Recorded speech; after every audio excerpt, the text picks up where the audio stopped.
Namaste, friends.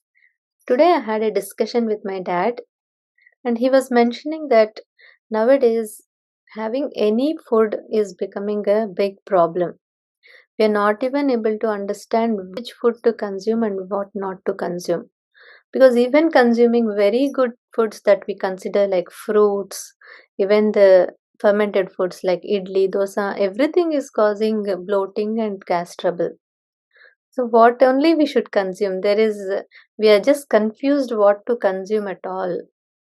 So the situation has become so vulnerable that we have lost that inner wisdom to find out what is right for us. Where are we missing? What are we doing the mistakes?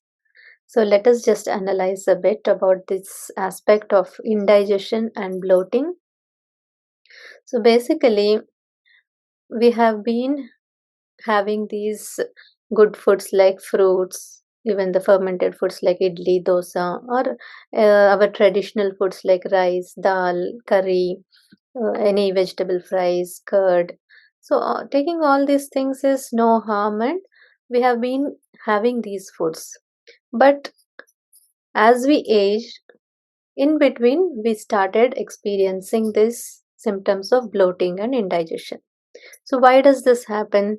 Because we were able to digest earlier, everything was well digested. So, the problem comes we are disturbing our gut microbiome. So, we had wonderful microbiota when we were born. From our mother, we got all those good bacteria that are beneficial for us.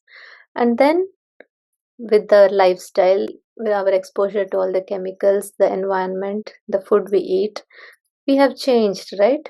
And also the emotions. How were we when we were born? How innocent, and we didn't had any negative aspect like jealousy, greediness, or other emotions like aggravated emotions like anger, anxiety, tension.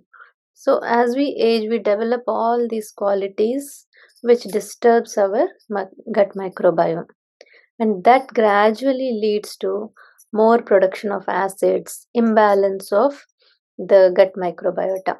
So there is this dysbiosis that is happening.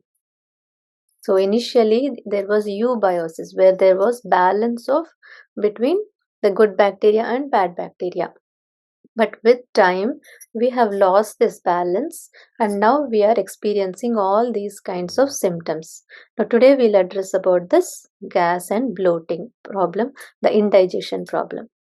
So with our wrong lifestyle and our wrong emotions and exposure to all these chemicals in our life, what happens is there is more amount of acid production within our stomach, and so these acids that are released start attacking the mucus layer of our stomach, right? And so the lining of the skin, that is the epithelial cells of our skin, there are gaps formed. There is those pores developed within our lining. It gets damaged, and so we start feeling that burning sensation, because if there is any wound, how do we feel? It burns, right? So that's what we feel like, burning sensation in the stomach. And also there is this ulcers formed. So first there is acidity, and then formation of ulcers, and we experience that burning sensation. And during this process, what happens is, when there is burning sensation, we think and assume that it is the hunger. We feel we are hungry and start eating food, right? So we frequently eat, to combat that burning sensation. And as soon as we consume any food, definitely the burning sensation reduces because the acids are getting neutralized. But the root problem is not addressed there. So when there is this burning sensation, we need to pause and analyze, is it the real hunger or is it the burning sensation experienced because of the acids hurting the wound developed there?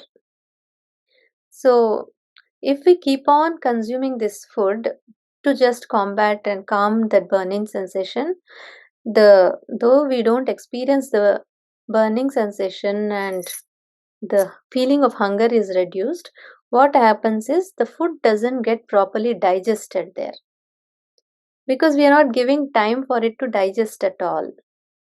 So when we consume food, we need to allow and give some time for it to digest.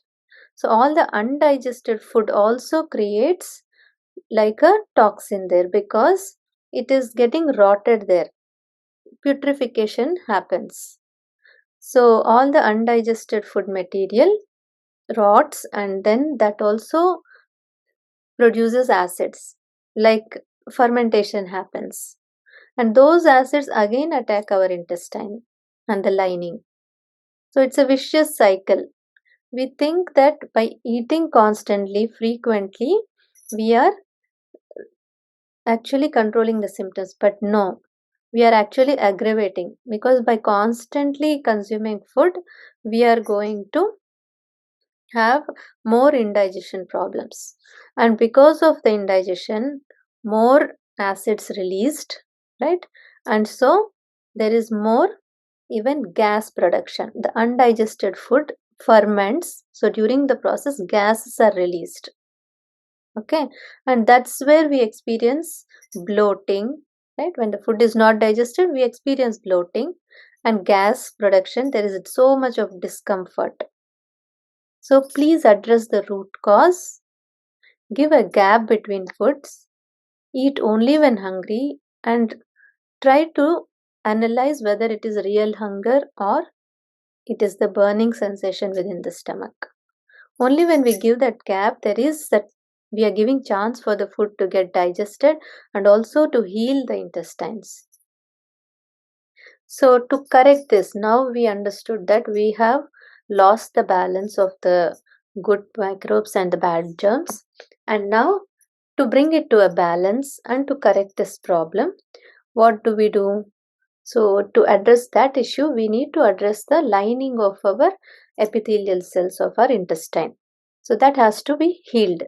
So taking liquid foods like vegetable juices, fruit juices would help a lot.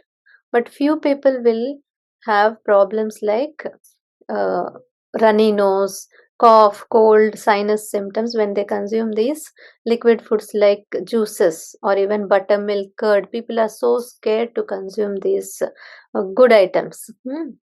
So, in that case, what can we do? We can take hot soups like a dal soup, moong dal soup, or rice starch soup along with little rice in it.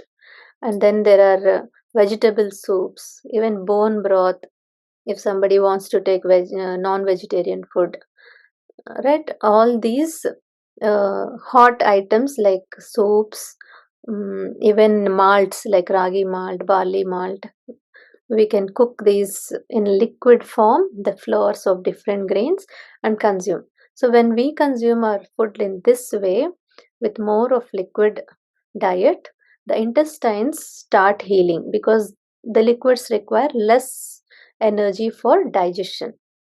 So the healing can happen if somebody is able to live on these juices or soups for at least 3 days, minimum 3 days. The healing will start. It is said that the our cells in our intestines and stomach can regenerate within 3 to 5 days. So it is that easy. If we just give that time of 3 to 5 days, maintain this diet sincerely, then we can really correct our gut microbiome, heal the intestinal lining. And that's when healing will happen, and then all the issues of bloating, indigestion, acidity, everything will be controlled. So, this is the core concept which I had to discuss with my dad in the morning, and I would like to share with you all these things. Yeah, just take care of your health, it is very important. I experienced all these symptoms, and I have with lot of research from scientific studies, and also having the background of traditional knowledge of ayurveda, yoga, all these things. I have myself experienced the benefits of being into natural lifestyle. So please follow all these suggestions and help yourself and come out of all these unwanted symptoms and live happily, freely with vibrant health. Thank you all so much. Namaste.